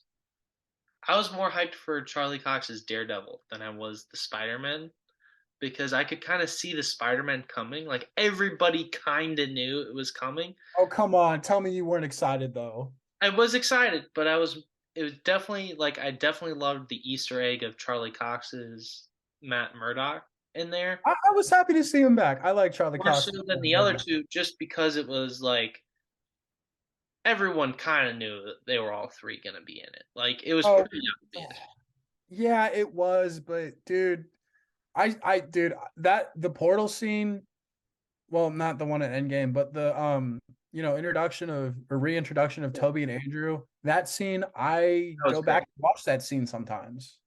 That was Like, that was great. It was Like hilarious. I like I'm gonna be honest, I didn't think they were bringing back Andrew. I figured they might have brought back Toby. So when I saw that, I'm like, oh, they found Peter, and then Andrew Garfield pops out. I'm like, oh, they actually got him to come back. Like I know he loves the character, but Sony kind of Yeah, Sony well, screwed that one. yeah. Speaking of Sony Spider-Man movies, Oh, we got now we're getting all to the OG Spider-Man. yeah, we got Spider-Man 2. Do we put this in S tier? Personally, I'm not putting any of them in S tier. Um, Nostalgically, you gotta take off the rose-colored glasses now, Clank. Okay, There's only one Spider-Man in like solo Spider-Man movie I'm putting in S tier, and that's Spider-Man 2. I'm gonna I disagree. think it's I think it still holds up really well. I I'm think gonna say Spider-Man 1 can go there, but not Spider-Man 2. Just because I'm more of a fan of Green Goblin than I am Doc Ock. I grew up watching Spider-Man 2. Like anytime my mom needed to distract me, Yeah, here, I'm let's trying to put in tell you, take off Spider-Man the rose-colored glasses and look 2. at the Shut movie up. for what it Let is. me let me enjoy it. All right, can we put it in A tier, A please? tier for sure. Okay. Yes. All right. Spider-Man 3. C tier. It doesn't hold up as well as it No, could it have. doesn't. I, It's I will say, I will say, the Bully Maguire scenes are actually kind of growing on me. they're funny. I love the dance. I It did. always gets me. My biggest issue is that Venom isn't like big and buff or whatever. Like he's supposed to be big and Yeah, he's they, supposed to they be a could have big. done Venom a lot better, and they definitely could have done Sandman a lot better. It felt like they were trying to do too much. I I think if they kept Sandman as the main villain, it would have been a great movie. And if they had set up Venom and maybe made Harry Osborn as a new Green Goblin as like a side character, I mean, not a side character, but It take out definitely, Venom. it definitely was kind of the end because there wasn't really a big audience for this. If they release these movies now, maybe they're a bit different, but it just doesn't hold up as well as it should. I Me, still wouldn't say no to a Spider-Man 4. I wouldn't either. Um, and all right, what's the next one? The Oh God. Amazing Spider-Man 2. Ugh. I love this movie, but I know it's not as good as the other ones. I'm gonna say B, but you're welcome to put it in C. I wouldn't argue too much with you there. The only dude, I would not put this one in C only because of they made the same mistake they made with Spider-Man 3. And going back and watching that pisses me off because there is a very close to S tier movie in this little mess. If they got rid of the Sinister Six stuff I and tried to I force that, and they kind of do it a bit. They kind of I think if this was like a 3 hour movie, like legit, if this was a longer movie, if they said this is a 3 hour movie and they gave us the ending that like Gwen, if that isn't the end and it's more so like a climax point, but it's not the end, and we see Peter really kind of go through it there at the end, and Mhm. then have the big crescendo, and then give us that final battle with Rhino, and like give us like him beating Rhino there, and like kind of being fully back, and that's your ending instead of this Sinister Six stuff, then you have a way better movie, and then you can totally build into the Sinister Six because now you've introduced Green Goblin, Electro, and now we have that Rhino fight. And Mhm. yeah, it's a longer movie, but we see so much more of Peter, struggling to be like Andrew Garfield's Peter, struggle to be Peter, and then he struggles to be Spider-Man on top of it. We kind of get that Spider-Man 2 where he has the existential crisis. You Mhm. know, we see him kind of struggle with that. Like give us that personal battle as well. And that would have made it an S tier movie. But I think it does. It just look. They I thought they I messed it up. I wouldn't put it in D. I would put it in C. Put it in C. All right. Garfield and Emma Stone. Oh no, no, I have no problem with Garfield and Emma Stone.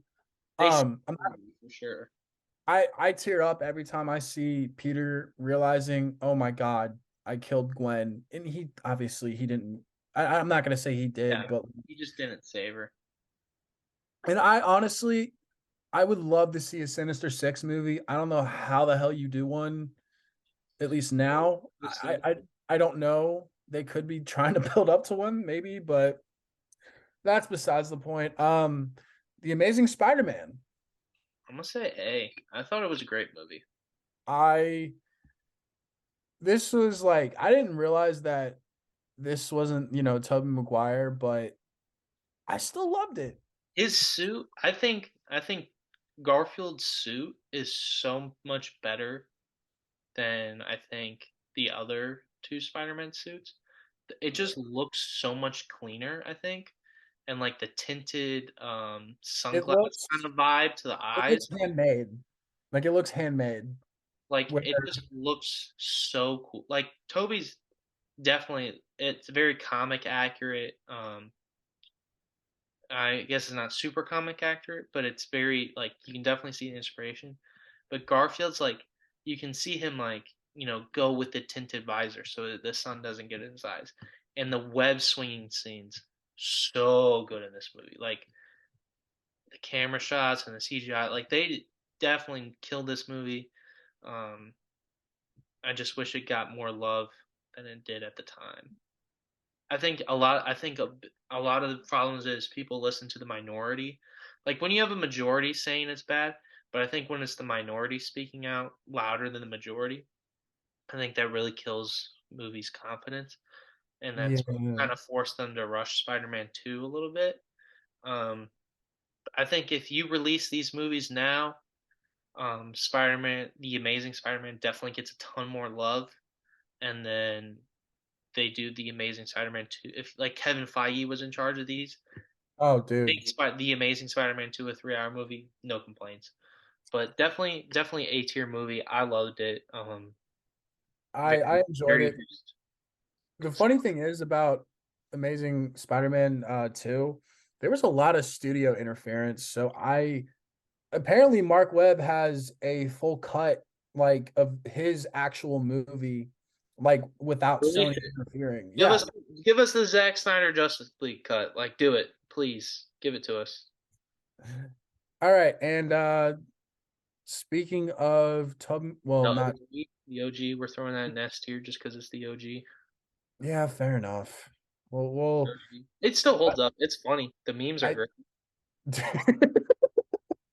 I don't want to fight you, Flash. I want Toby's to a fight great you. Toby's a great Peter, and the fact that he did the Trey scene without CGI and he took 156 tries to do that, and then him to like keep his cool and continue doing the scene like it was like something he did 5 times already. Like knowing that and then watching it back again, he's just like, "Hey, I did it." I would be losing my shit. I'd be like, "Fuck yeah!" Like like, and he just kept his cool, and so did Kirsten Dunst. Kirsten Dunst, yeah. Yeah, she kept her like she stayed in character. Like, how would you not be losing your mind after doing that 156 times? Oh, dude, if it were me, I would have been like, "Did y'all see that shit?" I would have been running up and down. Get Well, the not running, camera. but I would have been like, "Xbox, record that." Definitely, Um, definitely. Like, I mean, that's her childhood. Like, I know. I'm sorry, but it still holds up for me. It still does.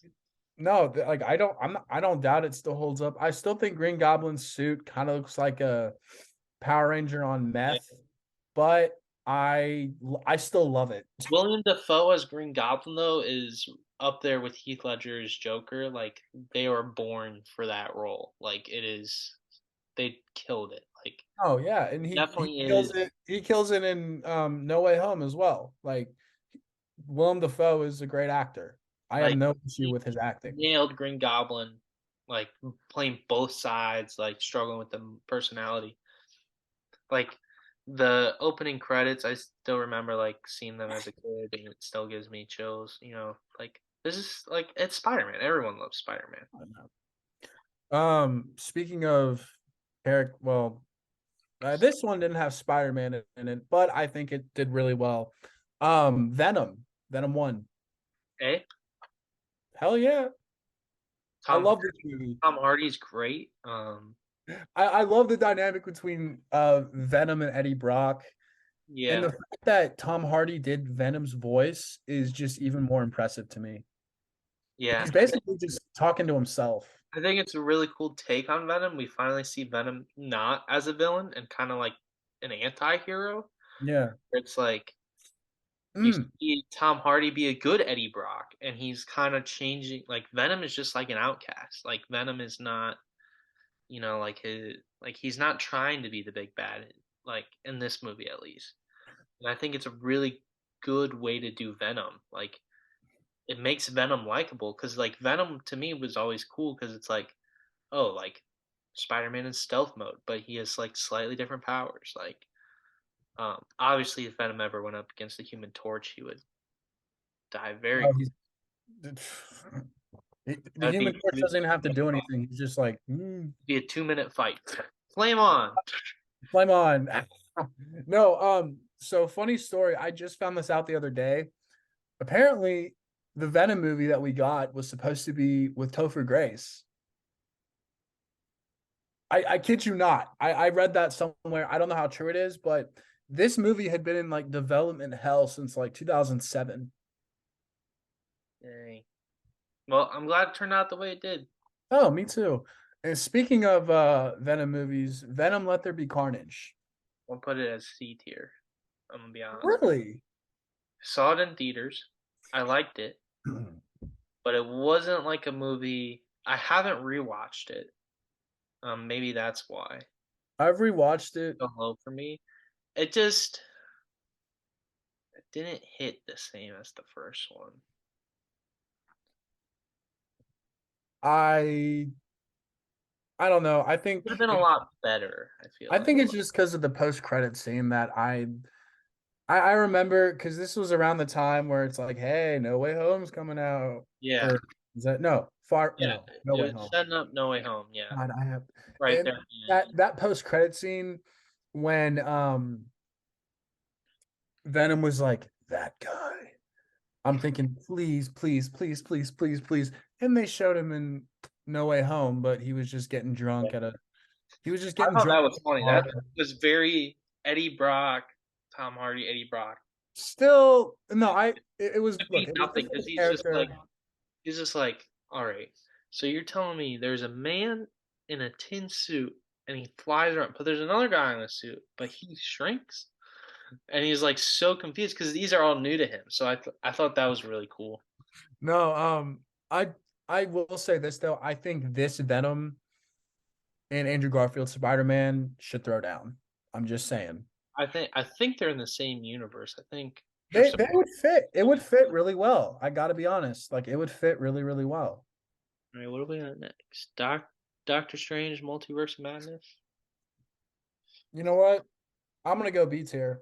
I enjoy this movie.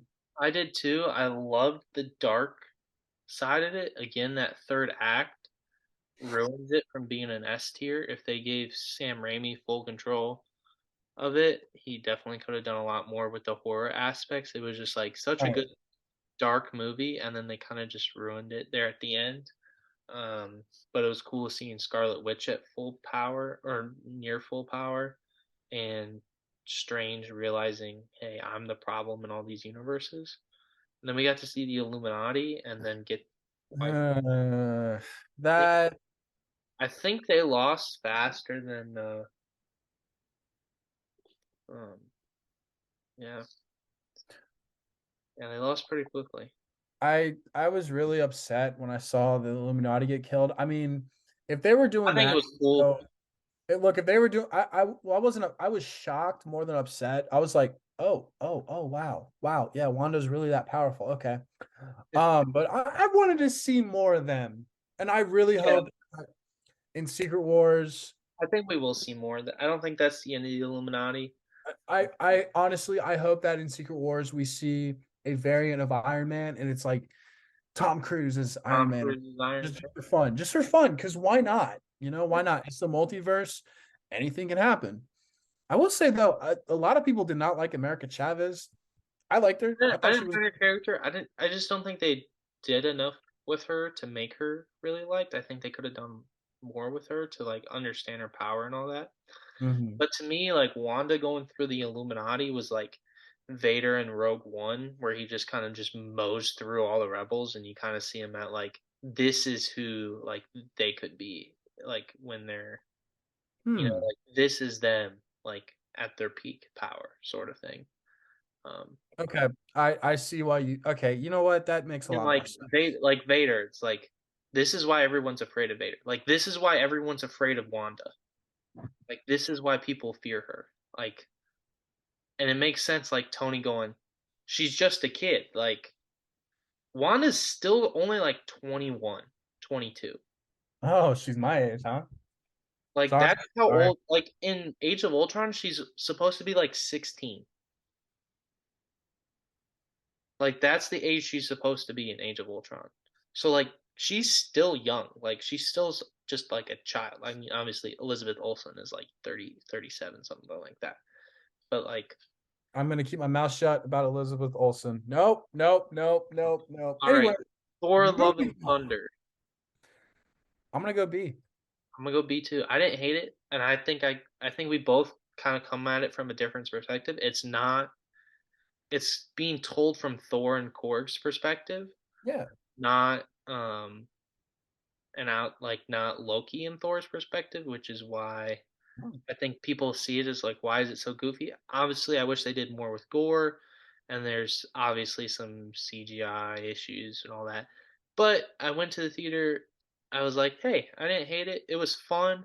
Um, it was cool to see Thor kind of have that Mjolnir, like I miss having you, and it was cool seeing Chris Hemsworth and his daughter like be father Mhm. and son That in was the that was movie as well. That was anytime that they were on screen with each other, that was adorable. I don't know why, it just was.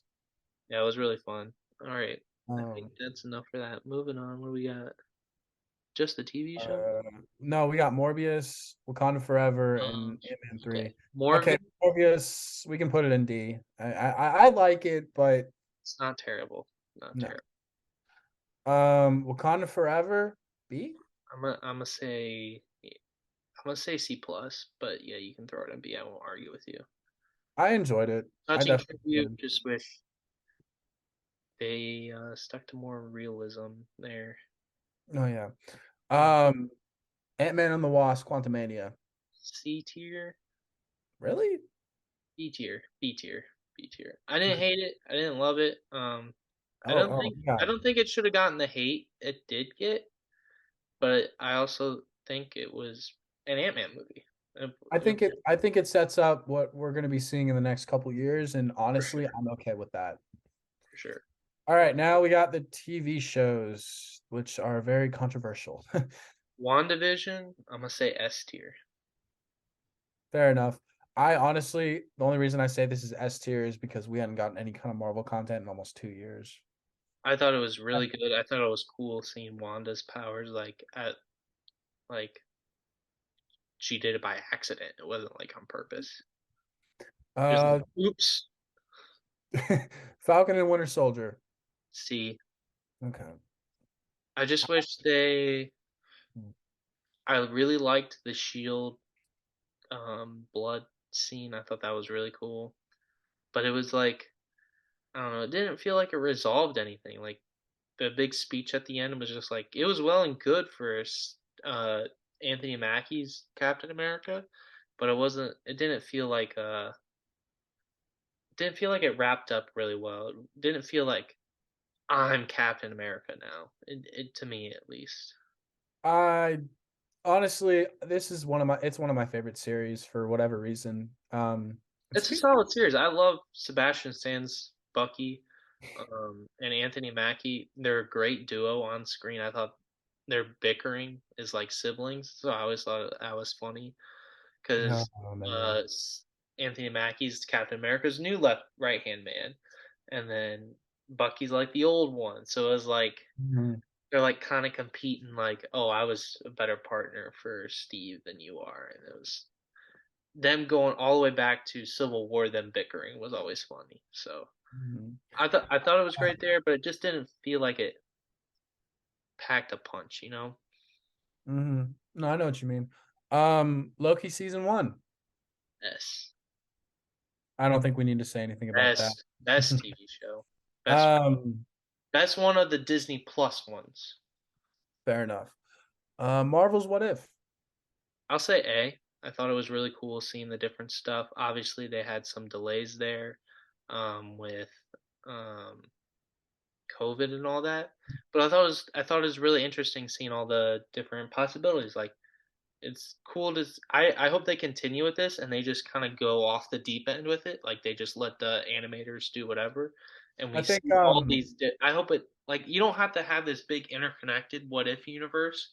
Like just feel like what if this happened instead of this happened, and like you just kind of like I think it's a really good TV series to kind of explore that. Like it's like what if this happened instead of this? And like over all these years of Marvel, you can do so much with it. And I think Mhm. they hopefully they continue with it and people will still enjoy it because I think They it's really definitely scratched the surface of what they could do. like what if Ultron won, you know? I well That was really cool. that was my favorite one. Marvel's the zombies one was really funny. Like Ant-Man is just ahead now. Um, what's the next one we got? Hawkeye, Hawkeye. see Haley Steinfeld and Florence Pugh kind of save it. Jeremy Renner, as always, exit. Also, I just noticed this tier list doesn't have the Deadpool movies. So, Okay, so Deadpool 1 and 2, S and A, S. yeah, Okay. moving on. But yeah, Uh Daredevil seasons 1, 2, and 3. So we're gonna rate Daredevil as a whole TV show. yeah, I'm gonna be honest. I never saw the Netflix Avengers series, so Andrew, you take this one. Daredevil, I'm gonna say S tier. I Okay. love this TV show. Um, Damn it. Okay, hang on. just Just give throw it me in A, and then you can move it up. Cause yeah, I love this TV show. I think it's one of the better Netflix TV shows. Um, I thought it was really fantastic. I love Charlie Cox's Matt Murdock. Him struggling to be Daredevil through all 3 seasons was awesome, and kind of have this big conclusion with Fisk. And they don't kill Fisk off, which is great because it sets him up for possibly being Spider-Man's next villain too. So I think that's great as well. Um, is that Moon Knight? Yeah. What do you think about Moon Knight? We both saw that. I think it's Honestly, I love Moon Knight. I I think was the as character is really cool. I think the multiple personalities are really cool. I'm kind of a whore when it comes to like Egyptian gods and stuff, so I enjoyed all of that. I'm gonna be honest. To me, it was only a C tier because that last episode, it's like we know he has multiple personalities. Like, just let us. I thought it was kind of funny seeing him switch back and forth. Yeah, but it's like, but like at the very last one, it was like let us see him kick ass. Like it was so frustrating. Like we know there's multiple personalities. We know there is. Okay, can we just see him kicking ass for once, please? Uh, you know what? Just for the sake of time, I will put it in C, but I think it could go I'm either way. not. I'm not like I thought it was a great introduction to the Egyptian stuff, but it was like let give us a good fight scene or two. It was just like the fight scenes were pretty underwhelming. Khonshu, I loved Khonshu. I thought he was actually really well He done, was and hilarious. he was actually like feared. Like I when he was on screen, it was like, oh man, this guy's scary. Hmm. Um, Miss Marvel. Me personally, I'm gonna put this in D tier.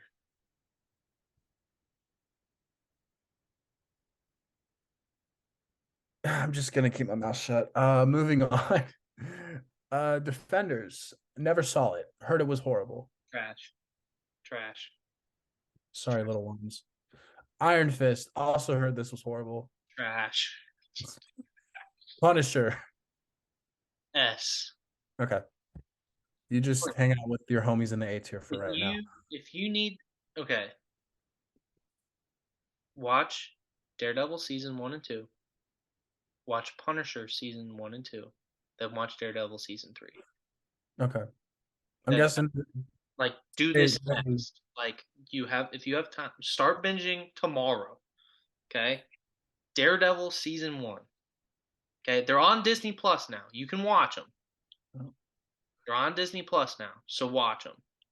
The only okay. ones I'm suggesting you watch are Daredevil and Punisher. You will love Punisher, and you No, will. I love Punisher as the character. I love the actor that plays him. I just haven't. They're darker. They're better. I'm thinking about binge watching Punisher again now. I actually might do that because Punisher is amazing. Okay. What is that? Luke Cage. I've never Season seen it. 1, really good. Season 2, not so much. Throw it in C tier. Okay. Season. Jessica Jones. What the I hell? never saw Jessica Jones either. So I guess we'll just leave that unranked. Okay. She-Hulk. She-Hulk, I'm gonna say D. Dude, I don't understand the hate. I'd put it in C to B minus. Okay. So my only gripe is the ending felt really rushed. It was like teacher's coming, let's just finish our homework. You know? That's how it felt to me. You Okay. can throw We'll it in just C. I'm not gonna yeah. argue with you. I actually loved the actress who plays She-Hulk. I thought she did really She well. was awesome. Marvel does a good job with casting. I will say that. I I haven't haven't seen seen any any of of these the bottom series. ones. Legends is just previews or recaps of all the characters. I, So I I'm gonna say this about Werewolf by Night. B tier. I haven't watched that yet. Very fun, very good. Marvel needs to do more like that. It's just a special. It's not a series. Yeah. Yeah. Guardians of the Galaxy holiday special. I'll put it in C. It was kind of unnecessary, but it was still fun. All right. And that concludes that. Yeah. Clink, we're gonna restart the Zoom for a thing. Okay. So yeah, hold on.